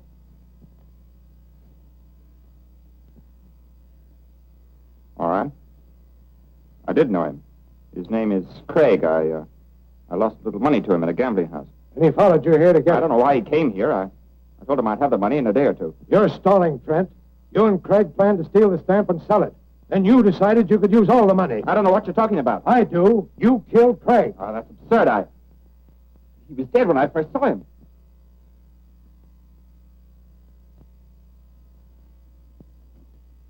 Come in here. Take these men in the next room and search them. And you search these women thoroughly. I want that stamp, and I want the killer's gun. You can keep the small change in the wristwatches. Oh, Doctor. Too bad about your accident. Rheumatism, my boy. Well, that's better than a broken leg. I've been in torture for the last 6 weeks. Thank you.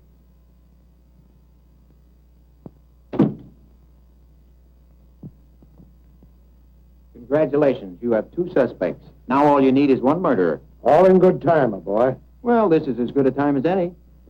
There was nothing on them, Inspector. I even went through their hair with a fine comb. Well, use the same thing on every room in this house. That's all for you. Go. Mason is bringing cocktails. Now we're getting somewhere. Yes, but where? Oh.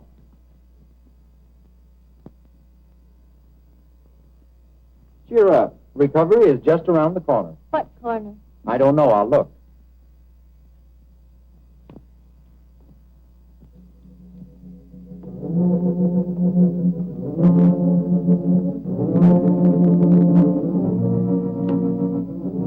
Aren't you having a cocktail, Miss Kirk? No, I've been too busy. I had to get these letters out for Dr. Kirk.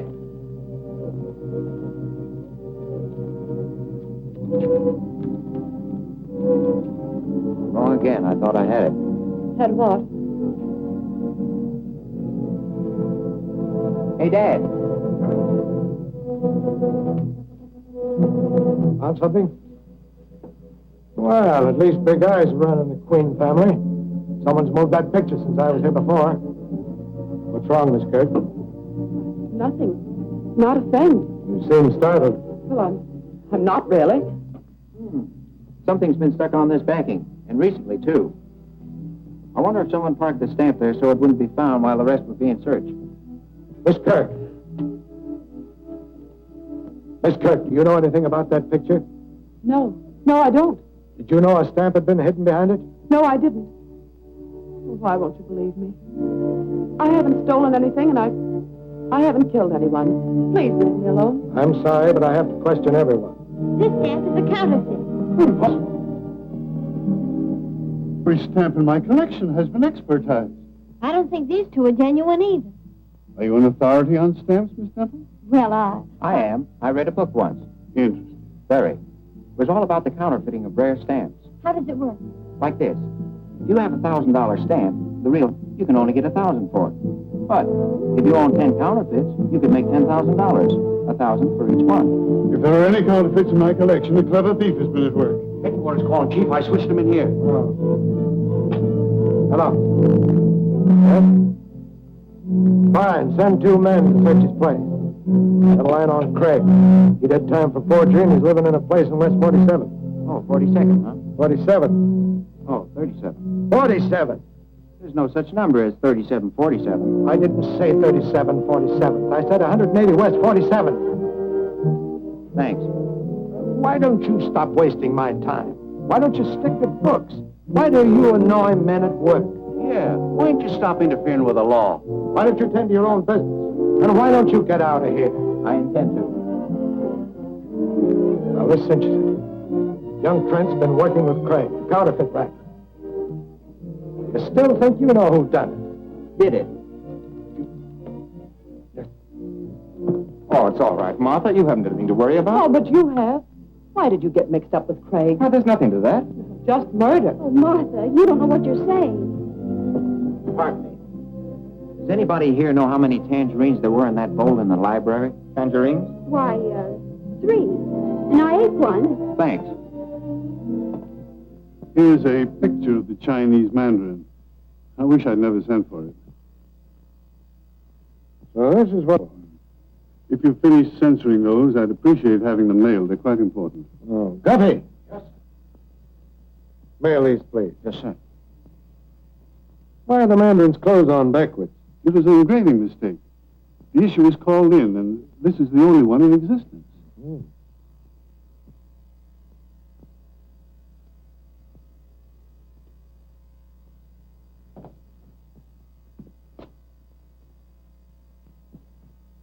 Guffey, is that nice? Well, I'm not overlooking any bets, Mr. Queen. I'd give my right eye to get my hands on that Chinese stamp. Wouldn't we all? Hey. You're not running out on me, are you? I have something very important to do. Of course you have. You're taking me to dinner. Oh, you have to stay here. But I don't want to stay here with these people. Oh, but they're awfully good company. Now, take the inspector. If you don't mind, I'll take you. Is this a proposal? No, an alternative. Oh. Hey, Jones, come up here. Come in, sir. The inspector wants to speak to you. It's all right. I'll see that no one leaves. Right, Mr. Queen. Oh, let me have your flashlight, will you? Thank you. All about $50,000 stammer. Hey! Hey! Read all about $50,000 stammer. One day in New York and you make headlines.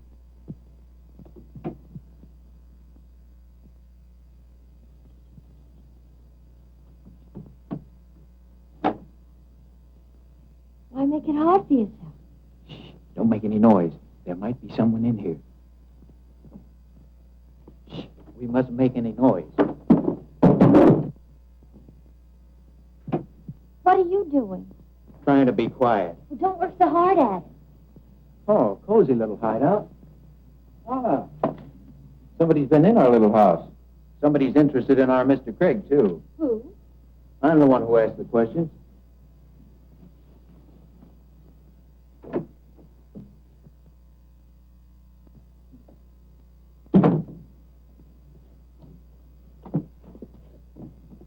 Oh, there's nothing in there.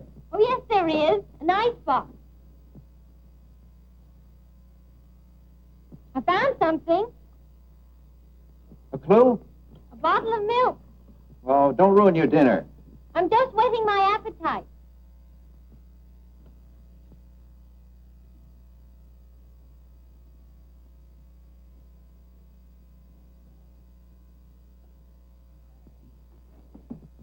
Oh!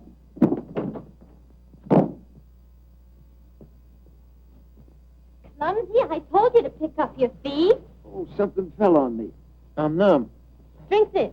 I said numb, not dumb. What's that? I'll let you know when I find out. Oh, look. This is what the fellow who hit me was looking for. What fellow? I wish I knew.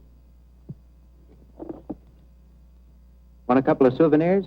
Those dirty things? What are they good for? They're dies to counterfeit stamps. Why, it's the dye of one of those counterfeit stamps from Dr. Kirk's collection.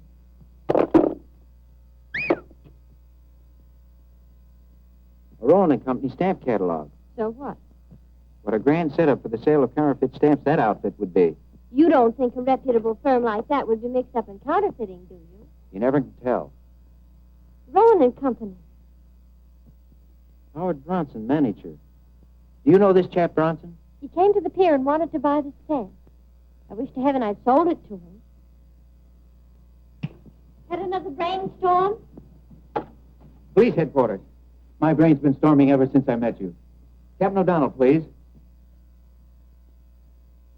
Hello, Captain. This is Ellery Queen. Yeah, fine, thanks. I'm working with the inspector on the Craig case. Uh-huh. He wants to talk to Howard Bronson of Rowan and Company. Yeah, that's right. At the Kirk penthouse. See that he gets over there right away, will you? Thanks. What's the idea? Shh, don't make any noise. You'll scare it away. We'll just take this along. My dad can use this footstool. Come up. Oh, hello, boys. Glad to see you. Ain't that nice? Keep 'em up. Well, you know me. I'm Ellery Queen, Inspector Queen's little boy. Oh, and you were bringing that home to Papa. Search him, Woods. Oh, this is silly. You took the words right out of my mouth. Is this the thanks I get for putting valuable evidence in your hands? And a rope around your neck. Come on, get going. But I'm a detective. Well, try and detect yourself out of this one. Look, you tell him I'm a detective. I should be arrested for perjury. Come on. Oh, this is a beautiful night. You've been such a help. And how I can ever thank you for all you've done for me. Oh, tut-tut, lady. I'm not worthy of such praise. Your arrest is entirely due to this splendid fellow. Oh, shut up. No, I don't want to have any trouble with you. What jail are we going to? Have you any particular jail in mind? What kind of a jail would you like? Well, what jails have you got? Well, we got something nice in the city Bastille, and we're showing a very smart line of county hoosegows. Now, let me see. This time of the year, I sort of lean towards the city prisons. The county detention camp has its advantages. Ah, but for sheer beauty, give me Sing Sing in the spring. Could you give him Sing Sing? I'll do my best. Isn't he nice? Awfully.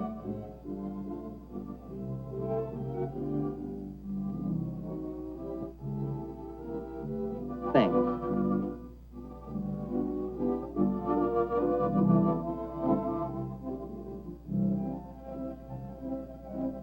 Thank you.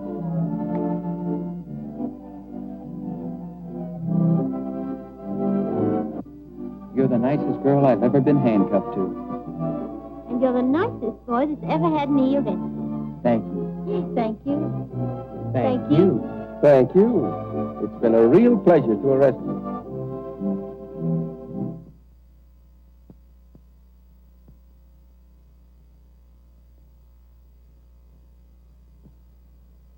You bragged you'd have $10,000, didn't you? I mentioned it, yes. It was a commission on an insurance policy. I've explained that. But you haven't explained where you were during the time when Craig was killed.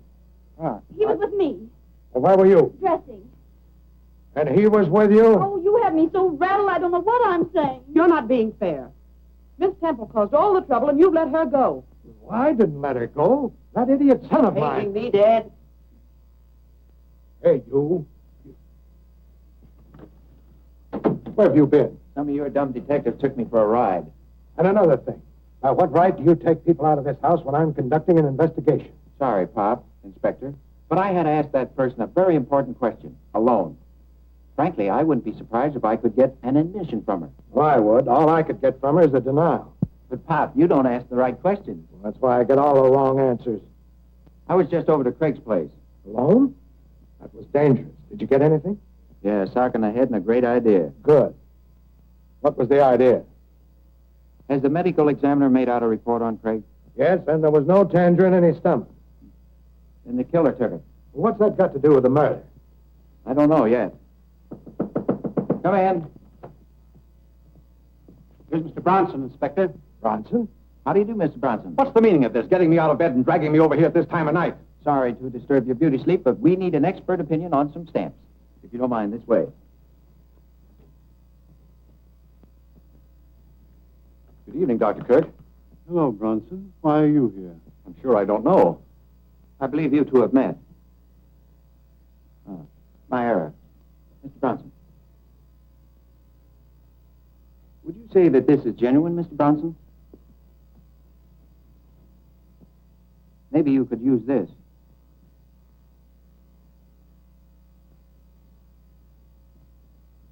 Why, this might be... It is a counterfeit. And so are these. Very well done. They might even deceive experts. You sold me those stamps, Bronson? I sold you the originals. Rowan and Company guarantee every stamp they handle, but not after they leave our hands. I'm beginning to understand. A clever thief who had access to this room. Someone who wanted money.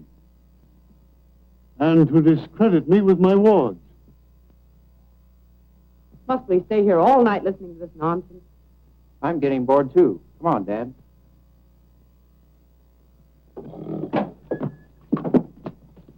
How's it going, Chief? No dice. Well, somebody must have did it. Done it. What were you angling for? I'm not angling yet. Just stocking the stream of fish. Bronson is the chap who beamed me in Craig's room. How do you know? I don't know, but that magnifying glass gave me a darn good hunch. Bronson is tied into this counterfeit ring, and there's a third party. If you have a lead, come across. I'd like to look around Martha's room. She knows something about something. You can't go in there. Turning respectable? You peeked into Miss Temple's bathroom. What? I can't see Martha in the picture. Everybody's in it. Oh, look. What is it? Just what I've been looking for. As an amateur, I always think best lying down. Now, from here, I wonder where little Martha would hide a postage stamp. Oh, quit stalling. You haven't any angle in here.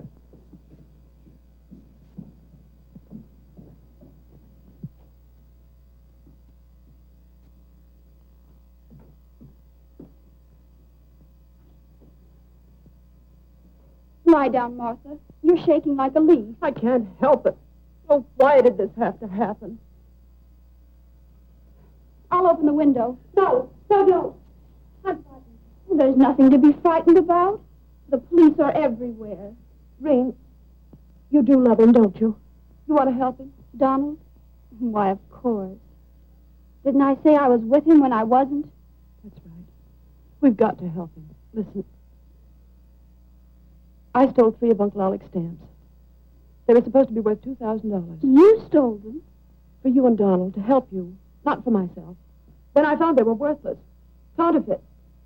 Someone else had the same idea. Someone who needed money. Don't you see? It must have been Donald. No, it isn't true. Craig made those counterfeits. Then he and Donald quarreled about money. And this afternoon... He didn't kill anybody. You don't know what you're saying. You're insane. Am I? Am I? That isn't all I know. I won't listen to another word. I won't.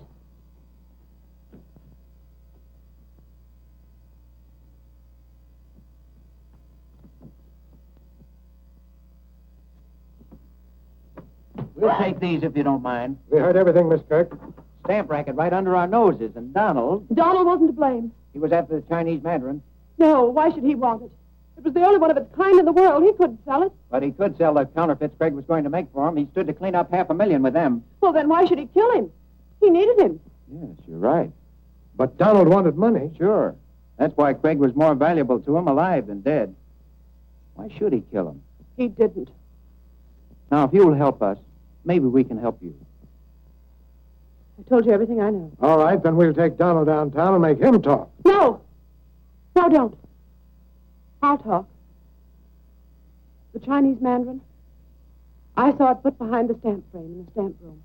Who put it there? It was my...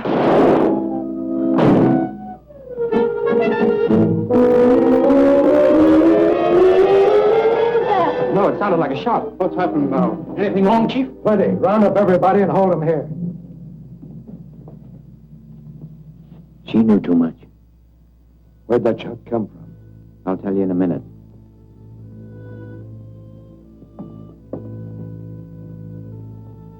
This door was open about 2 feet.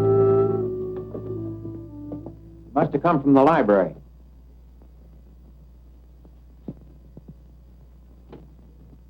Burnt powder. The shot was fired from in here, all right.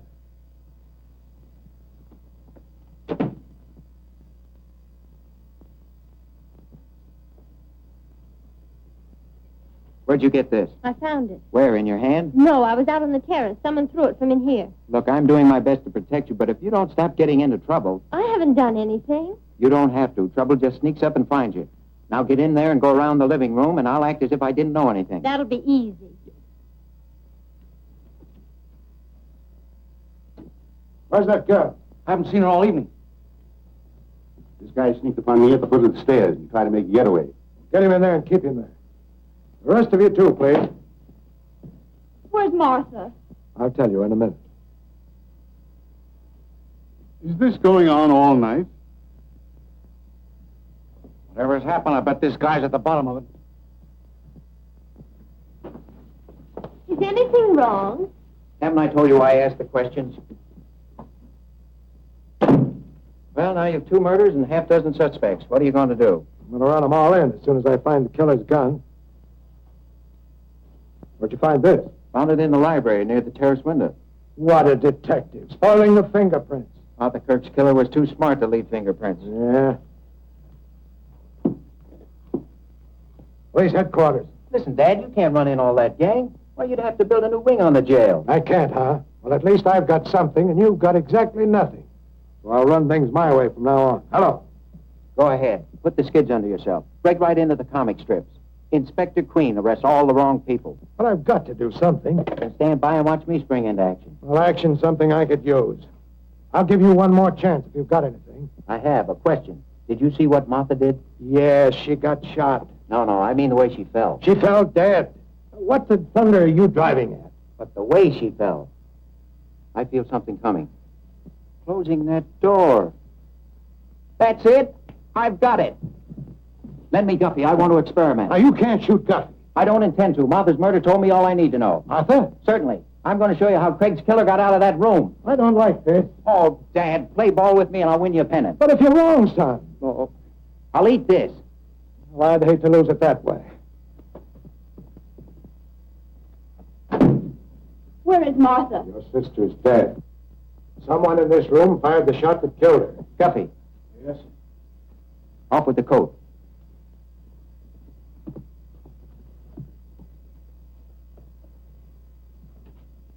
Now put these down your trouser legs. You're making me look silly. I'm the one who will look silly if it doesn't work. Worked on Craig, why not on Guffey? Ladies and gentlemen, you're about to witness an interesting experiment. I'm going to show you how the killer of Craig and of Martha Kirk got out of this room. It's a good trick.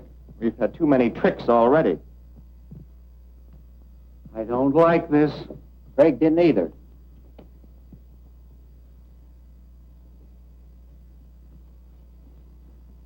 Now I'm the murderer. I just shot Craig and took the Chinese Mandarin from him. Behold the body. No body. I dress him backwards like the Mandarin in the stamp. Why? Because you're crazy. But the killer wasn't crazy.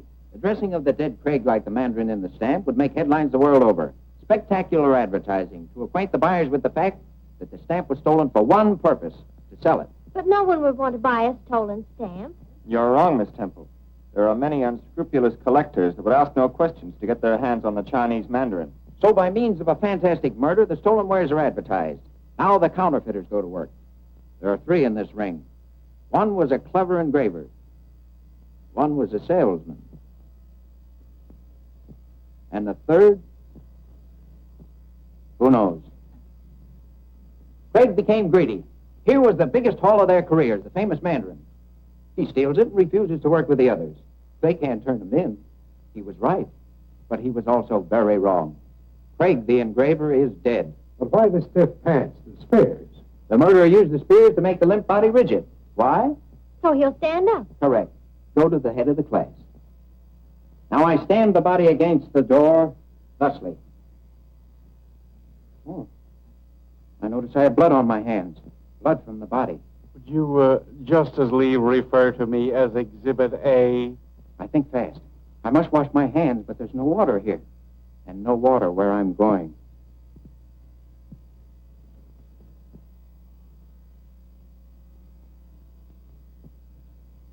Tangerines contain water. I take one. Now I establish my carefully planned alibi. This boat, by the way, is well oiled. Watch it closely.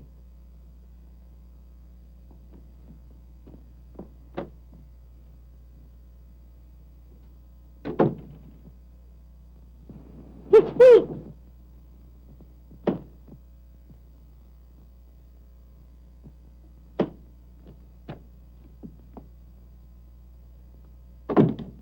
Safe behind that locked door, I, the killer, wash my hands with the juice of this tangerine, and I eat the peeling. Horrible. But necessary. Then I hide the stamp behind the picture. Now the police have something to worry about. Get me out of this straitjacket. Very interesting, Mr. Queen. But how could the killer escape by that room? You forget, I was in there. That's right, you were. Who did I say the killer was? By Dr. Kirk. Right. Don't you get it, Doctor? You killed Craig. Stop clowning. Now, what are you going to do with a man like that? Here I work out a perfectly beautiful solution, and he won't admit he's guilty. I'd like to oblige you, but... Come on, Doc, be a sport. He's worked so hard. You're joking. I'm a sick man. Now, you're joking. You develop rheumatism very conveniently. Would give you the appearance of being weak, should we say pale and interesting. All of this took place immediately on receipt of a letter from Miss Temple, saying she was bringing the Chinese Mandarin to you. Just doesn't make sense. That, my dear doctor, is exactly what you found out. You set a death trap for Miss Temple, and Craig walked into it. You've been investing your ward's money in rare stamps that cost plenty, but the money went into your own pocket, and you gave Irene and Martha counterfeits made for you by Craig. And Bronson helped you, too, dispose of other counterfeits. But I didn't kill Craig. I didn't know anything about it. He did it. Put him up. You two, officer. Get over there. Now, one move from any of you, and the inspector gets it. The theories are pretty good, Mr. Queen. But you haven't got me yet. Dr. Kirk, all the most exciting thing has happened. Look what the postman gave me. Oh! Oh! It's my staff, the Chinese Mandarin.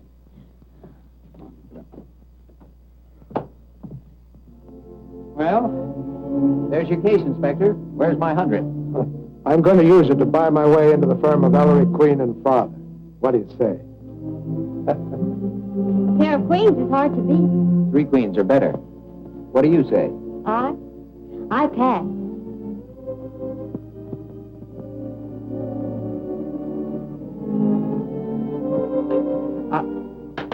Folks, you must stop wrestling in the halls.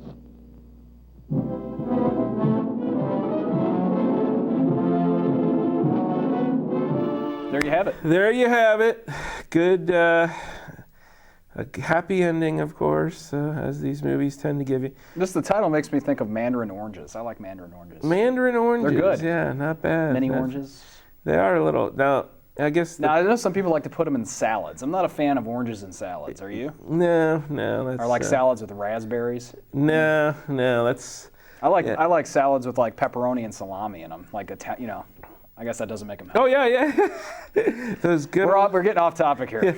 Yeah. So yeah, I think I thought about this recently. The whole sweet and savory combination. Mm-hmm. Sweet and sour pork, I think, is the only thing that works on me. I just don't know of anything. Well, there's probably some things like when you have like a sundae, you can have some salty, peanut little that's things, good. and that's okay. Good. So, but yeah, Mandarin. I gotta say, this was. I thought I was seeing something different when I saw that little Oriental script at the beginning. I was a little worried this was going to be a racist film, but I'm sure there were some inappropriate things in that movie that just probably not any more inappropriate than the crows from Dumbo. Those were pretty bad. The crows. I've heard. What was the deal with that? They're just like racist caricatures of African Americans. Yeah. Well, how many movies do you think Disney has where they probably a ton. They throw in like a character who's supposed to be Jamaican or something? And then because we were talking about that the other day because that Paul Moody or whatever, the comedian, is that his name, Paul? Oh yeah, he's done a whole bit on the Dumbo crows, and Family Guy's made fun of them. And so I was thinking like, Heckle and Jekyll, maybe that also was kind of a. But then I went back and watched Heckle and Jekyll. Not really. It was like one guy was like a Brooklyn accent, and the other guy's like British. Yeah. They're strange cartoons, though, either way. Yeah. Well, it's hard to tell. Like, I guess some of these things you do just have to kind of wonder, like, what's the historical context? Like, one of my students gave me a movie called Song of the South, and he says you can't get it anywhere. He says it's banned. And I was like, really? Why? And he said, well, I guess some people think it's racist or something. I know this dude. I know he's not racist or anything. And you watch the movie, most people watching it nowadays would probably have no clue what exactly makes it racist. But it is based on the Brer Rabbit or Uncle Remus's tales of whatever. So I think the historical context of those tales, that people have associated those tales with like lessons to sort of keep African Americans in line while they're in slavery, they should just learn to kind of, I think if you read the lessons, like maybe that's what but you're watching the movie and you probably wouldn't get any of that because it's about a rabbit jumping, right. And then the other weird thing about it is that they're showing, it's not like Django Unchained, they're showing slavery, but like nobody's unhappy about it. Like the slaves are all singing and stuff and everything. So yeah, I guess you could say there's some propaganda element there, but most of the story is about some little kid, and the whole question of slavery never really comes up with him. He just actually forms a bond with a black character. So in some ways, I think some people at the time probably thought, oh my gosh, look at this. Black people want to, some black guy trying to teach a kid things. So it always depends on the cultural and maybe context. There's some elements, different elements to it, and background stuff. Different people interpret things differently, but I think it's pretty on the record, those Dumbo crows. There's something strange going on. And I don't know. Yeah. I mean, maybe I'm missing something, but Oh well, stay away from the Dumbo crows. Yeah. But Mandarin Mystery, totally cool. Yeah, awesome Gets movie. our rating. Yeah. It'll get us back into collecting stamps as a society. I really think stamps are exciting. Yeah. If people want to steal stamps, they must be awesome. I think this will bring back the post office. They'll get them out of diff. Once this show goes to North Carolina or wherever else it goes. So. All right, folks. Well, we've enjoyed having you. Hopefully, enjoy our little show here. stick around for, well, whatever's after the show. We don't know what comes. We after. don't know. It's random. Could be a sporting event. Probably not. Nothing this time of the year. Yeah. Maybe it'll be snow advice. It could be. I'm so sore from shoveling snow. Oh, man. Hurting. Did you actually shovel it? Oh, yeah. Oh, okay. I have a pretty long driveway, so I shoveled the whole thing yesterday. Good job, man. Yeah. Good job. All right, folks. Well, till next time, keep popping, Colonel. Do the Carlton.